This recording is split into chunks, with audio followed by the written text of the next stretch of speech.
Have you ever met someone on the autism spectrum? Chances are you have. And if you haven't yet, you have now. Hi everyone, my name is Ellie. Now that we're acquainted, I'm going to take you through some numbers. I come from a large public university, so I'm going to use 30,000 students as my starting pool. Assuming these are public school students, 4,500 of them will have a documented disability in high school. 3,100 will graduate and make it into college, but only 375 of them will actually disclose their disability status to the university again. Of those, 85 will graduate within 4 years, but only 18 will actually make it into the workforce.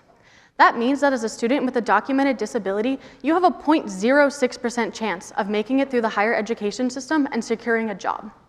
If that wasn't enough, you'll also be making around $10,000 less a year on average than your non-disabled coworkers. As a current senior in college, this terrifies me, but as a young innovator, I see a whole world of opportunity. Growing up in an all-neurodivergent family, I was painstakingly taught all the social rules under the sun, except apparently the one where you don't talk about being neurodivergent. My mom took it upon herself to teach the 4 of her children the secret rules of engagement, everything from don't eat food off the floor to let others take turns while talking. Filtering our behaviors or masking was taught to us as the crux of social connection. This is how to make friends, keep a relationship, get a job, and if you didn't follow the rules, you didn't get anywhere in life. At the same time, other things were considered perfectly normal. My mom would only buy everyone ultra soft socks, eat at familiar restaurants, and plan escape routes from every social event. My dad would make us learn theoretical physics questions on long car rides, pick up every piece of trash he saw in public, and make us learn long division on napkins pulled out from his trusty fanny pack. Neither of them put boundaries on learning, so I had a vast network of special interests as a child. In some areas, I exhibited preternatural confidence and ability. In others, such as connecting with my classmates, I was at a total loss. I seemed fundamentally different from my peers in a way I couldn't understand. They called me the human dictionary and played jokes on me, laughing at my sincere responses. I learned through constant social punishment, trimming down my vocabulary, answering less questions in class, and learning not to take other people at face value. When I tried to always follow the rules of engagement, it came at great personal cost. I was constantly anxious and overwhelmed during school, had more than a month of absences each year, and rather get zeros than turn in late assignments. In the face of this, I graduated early as salutatorian with my associate's degree, but I had developed unhealthy coping mechanisms, learning to avoid asking for help. If I couldn't do something by myself, I couldn't do it at all. I wasn't confident in social situations, so I avoided them. In my freshman year of college, while everyone else was exploring their newfound freedoms, I refused to leave my apartment by myself, even to go to classes. I was in engaging friend groups, but I spent every moment constantly hyperanalyzing my place within the social strata, searching for microexpressions flickering in people's eyes and body language cues I couldn't quite interpret. All the resources I found online focused on social skills I had long since mastered, making eye contact, mimicking facial expressions, touching strangers but only when they initiate. I thought to myself, where are all the resources teaching you how to advocate for your needs to all these different people you meet? Or how to handle genuine requests from others that make you uncomfortable? Or even just how to ask for help from an employee at a grocery store? Everyone around me told me to just learn from experience, taking the failures along with everything else. But when you're already failing at everything from brushing your teeth to setting boundaries with your roommate to paying your medical bills, you can only take so much failure before it feels like you'll never succeed at anything. When I couldn't find any accessible interventions, I decided to create one. As an autistic person, I've always learned my social schemas through modeling, observation, and scripting. In essence, this means watching an interaction, noting down effective behaviors, and trying to use those behaviors in my own interactions. From there, I can build a repertoire of concrete phrases and actions I can repeat in that same situation. Generally, if I don't have a script for something, I don't attempt it. If somebody forces me into that interaction, like somebody on the street asking me for directions, I panic and either say something nonsensical or walk away without saying anything. I can recognize that it's considered rude and even dangerous to respond that way in some contexts, but I simply can't think of another way to react.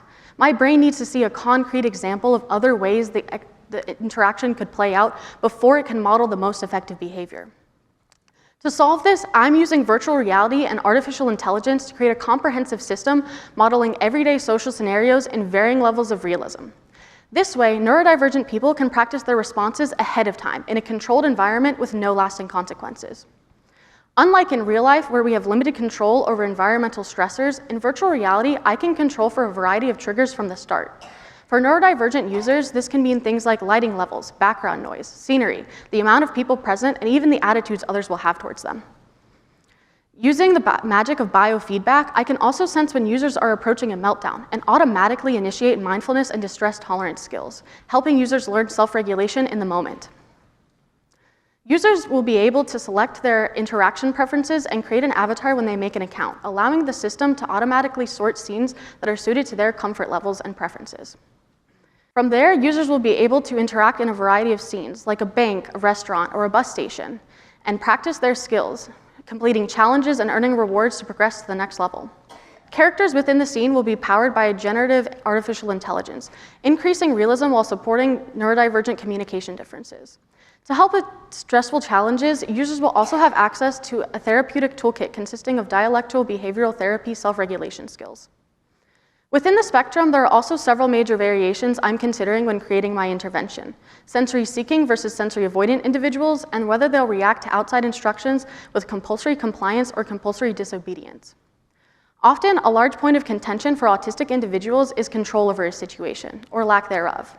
For some people, being able to visit the grocery store, airport, or emergency room ahead of time may be the only way they can sustain a feeling of control over a new environment.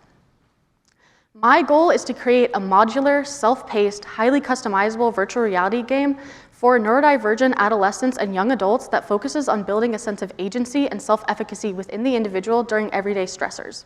Customizability is key in my intervention, as users need to be able to work through the same challenges in a variety of different contexts suited to their access needs. Not only is autism a spectrum that has a multitude of strengths and deficits, but it's also a group that's very highly intersectional, sharing many diverse identities. Most interventions I see focus on one type of autistic person: nonverbal children with high access needs. However, I seldom see research that's directed towards autistic adults, regardless of their access level. I see even fewer research that's dedicated to people with multiple diagnoses, such as attention deficit hyperactivity disorder, post-traumatic stress disorder, and conditions like epilepsy and dysautonomia. I want to change that. By considering the intersectionality of neurodivergent identities from the start, I want to make sure that my intervention is usable for the whole community, not just a subsect with a certain diagnosis. The core aspect of my intervention is the focus on the comfort of the neurodivergent person themselves, rather than the people interacting with them. We need to shift the paradigm from interventions focused on social compliance and masking autistic traits to interventions that focus on improving the comfort of the autistic person in a society that was not created for them. Would you be willing to spend the rest of your life catering to everyone else's needs except for your own? I wouldn't. I have the audacity to work for a present where disability is integrated into society instead of hidden from it. My dream is simple. I want neurodivergent people to be seen for who they are instead of who they should be. I want neurodivergent kids and adults alike to know that they should trust their intuition, that it's okay to do things differently if it makes them more comfortable, and that it's all right to bend the rules when they're struggling, as long as they're kind. I can't change the paradigm all by myself, but I'm not giving up. I've grappled with an unfair system my whole life, and I've succeeded by embracing my unique identity. Let's be the people that pave the way for a future where all identities are celebrated. The power to transform our world is in our hands. Thank you.